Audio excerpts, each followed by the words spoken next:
What time is it right now? No, don't look at your watch. The moment I asked is already gone. Even the moment I said now is in the past. Same with the moment you're reading this sentence. Here's a weird fact. Your brain tells you that you're living in the now, but actually we're always living in the past. Everything we see, hear, and feel is an event that happened at least 80 milliseconds ago. In 1963, a neurophysiologist named Benjamin Libet noticed something strange. He told people, move your wrist whenever you want, and measured their brain activity. The result was shocking. The brain started preparing for movement before the person decided to move, exactly 550 milliseconds before. But here's the really interesting part. When a person felt like they were about to move, their brain had already been working on it for half a second. Your conscious decision? It came last.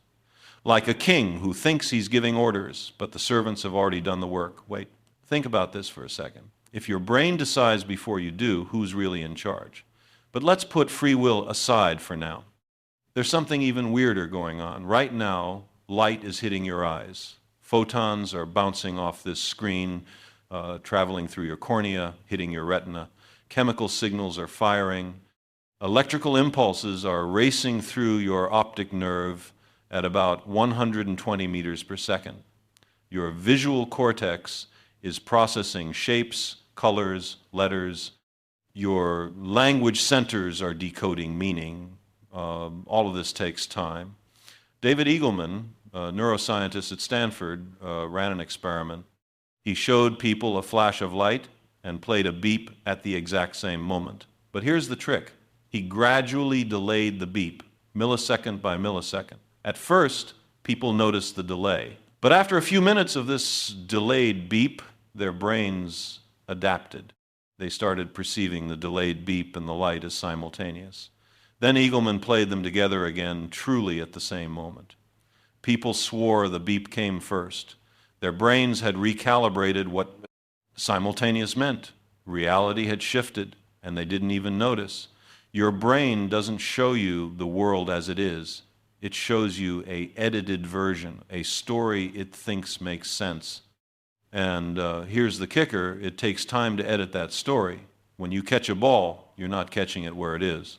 You're catching it where your brain predicted it would be by the time your hand gets there.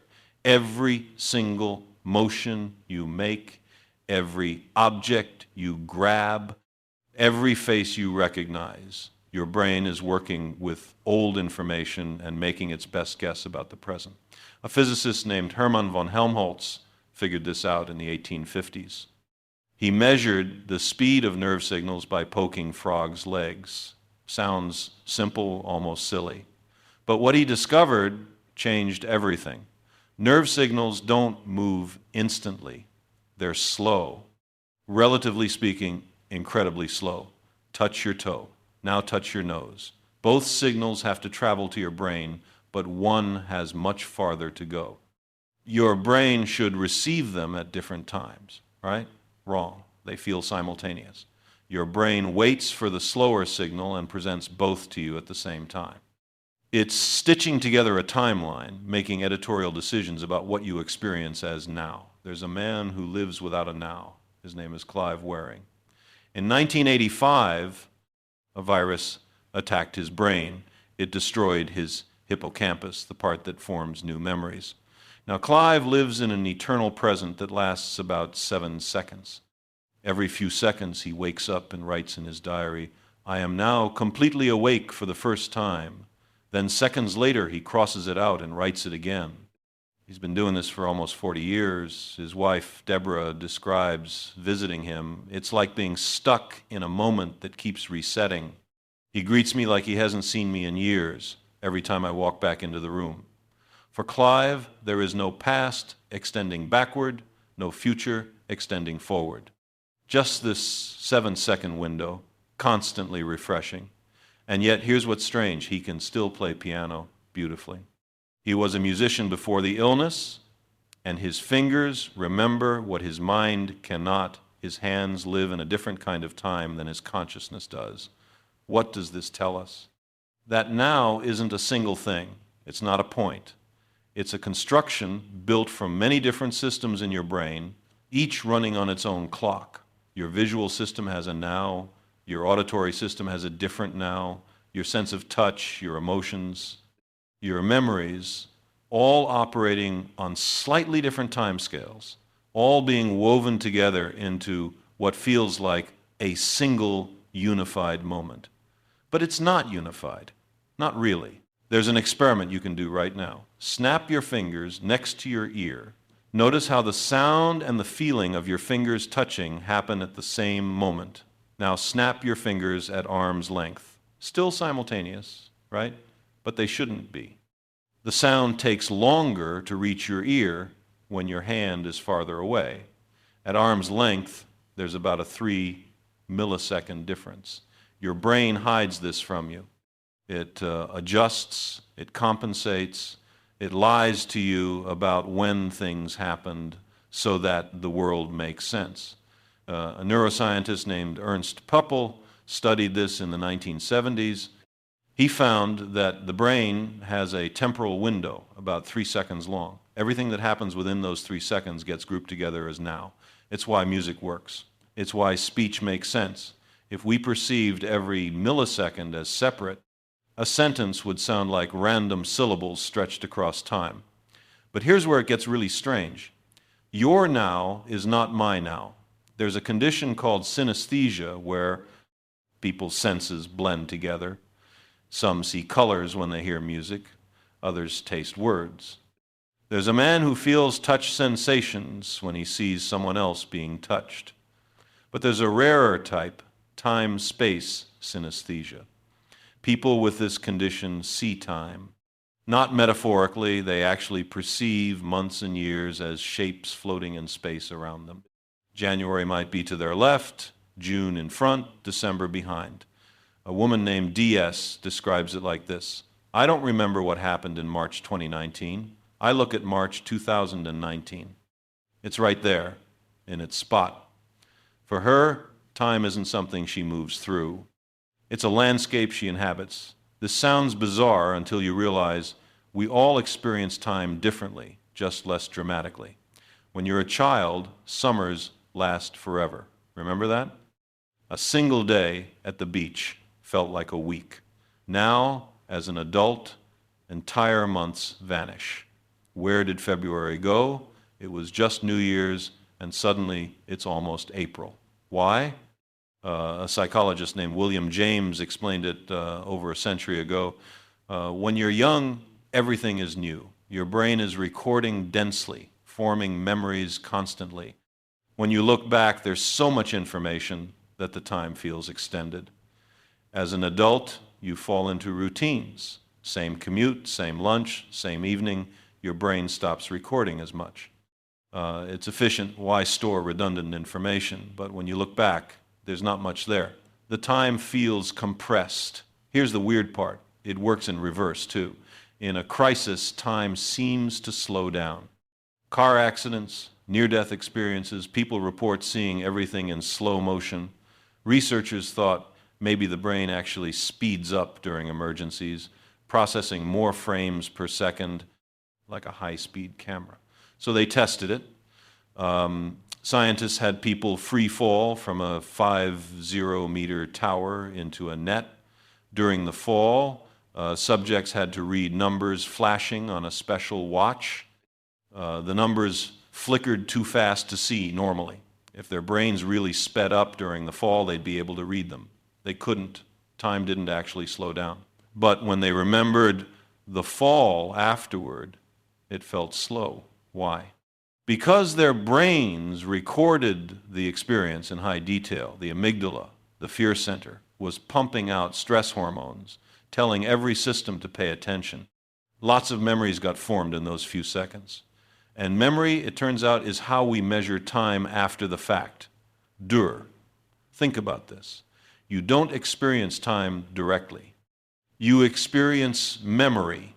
The now you think you're living in is actually a memory being formed and recalled simultaneously. A strange loop of present becoming past, becoming present again. A physicist named Carlo Rovelli puts it beautifully. We don't live in time.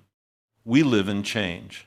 Everything we call time is really just change. Neurons firing, photons moving, hearts beating. The universe doesn't have a clock. It has things that happen and things that happen because of those things. And here's where physics makes it even stranger. Einstein destroyed now, not metaphorically, literally. According to relativity, there is no universal now that everyone shares. The present moment depends on how fast you're moving and where you are in a gravitational field. Imagine two twins. One stays on Earth, the other gets in a spaceship and flies close to the speed of light for what feels to her like a year. When she comes back, her twin is elderly. Decades have passed on Earth. Which one experienced the real now? Both did. Time itself moved at different speeds for them. This isn't science fiction. We've measured it. Atomic clocks on airplanes tick at different rates than atomic clocks on the ground. GPS satellites have to account for this. They're moving fast and they're farther from Earth's gravity, so time runs slightly faster for them. If we didn't correct for this, your GPS would be off by kilometers within a day. But it gets weirder. According to relativity, things that are simultaneous for you might not be simultaneous for someone moving relative to you. If you're sitting still and I'm on a train passing by, events that happen at the same now in your reference frame happen at different times in mine. The universe doesn't have a universal clock ticking away, marking out now, now, now. Every observer has their own now, and they don't line up. A physicist named Rudolf Carnap visited Einstein shortly before Einstein died. Carnap asked him about time. Einstein said, "The distinction between past, present, and future is only a stubbornly persistent illusion." An illusion. Think about what that means. Everything you consider past still exists somewhere in space-time. Everything you consider future already exists too, in some sense. The now is just your particular slice through a four-dimensional reality, and someone moving differently through space would slice it differently. The block universe, they call it. All of time existing at once, like frames in a film strip. We just experience it frame by frame because that's what consciousness does. But maybe not. Quantum mechanics throws another wrench into all of this. In quantum physics, particles exist in multiple states until observed, Schrödinger's cat, alive and dead simultaneously, until you open the box. The act of observation collapses possibilities into a single reality. Some physicists think consciousness is what collapses the wave function. That observation awareness is what creates the now. Without consciousness to observe it, the universe exists in a blur of probabilities. Maybe the now isn't an illusion. Maybe it's the only real thing, constantly created by consciousness interacting with possibility. Or maybe it's something else entirely. Let's come back to your body. Your heart beats right now as you read this, about once per second. Lub-dub, lub-dub. You don't usually notice it, but notice it now. Each heartbeat sends a wave of pressure through your arteries. That pressure wave reaches your brain. And studies show that your brain's perception of time is influenced by your heartbeat. Between heartbeats, time feels slightly slower. During a heartbeat, it feels faster. Your internal clock isn't just in your head, it's in your chest, pulsing, stretching, and compressing each moment. People with faster heart rates experience time differently than people with slower heart rates. Athletes with their powerful, slow hearts, they might live in a subtly different now than the rest of us. Everything is connected to everything else. Your body, your brain, your movement through space, your memories, your fears, your heartbeat, they're all generating this moment, this sensation of now. And it's all a guess. Your brain is predicting the present based on the past, filling in gaps, smoothing over delays, constructing a story that feels continuous and immediate. But you're always a fraction of a second behind. The light from this screen hits your eyes in the past. The neurons in your brain are firing based on what was, not what is. By the time you feel like you've decided to move your hand is already moving. So what time is it? The question doesn't quite make sense anymore, does it? There's no single answer. There's your biological now, a few hundred milliseconds behind reality. There's your psychological now, stretching 3 seconds in either direction. There's your emotional now, which might still be stuck in something that happened this morning. There's Einstein's now, which is different from the now of someone on the other side of the galaxy. Maybe Clive Wearing, with his 7-second window, is the honest one. Maybe we're all just like him, but with better special effects, a longer loop, more elaborate stories we tell ourselves about continuity. Or maybe, and this is the thought that keeps me up at night, maybe the now is the only place where the universe actually happens. Maybe the past is just memory and the future is just imagination, and this razor-thin edge between them is where reality crystallizes out of possibility. You can't capture it. By the time you name it, it's gone. But you're in it always. Even when you're thinking about the past or worrying about the future, you're doing that now. You can't leave it. You can't step outside of it. The present moment is the only moment that ever was or ever will be, and you're always late to it.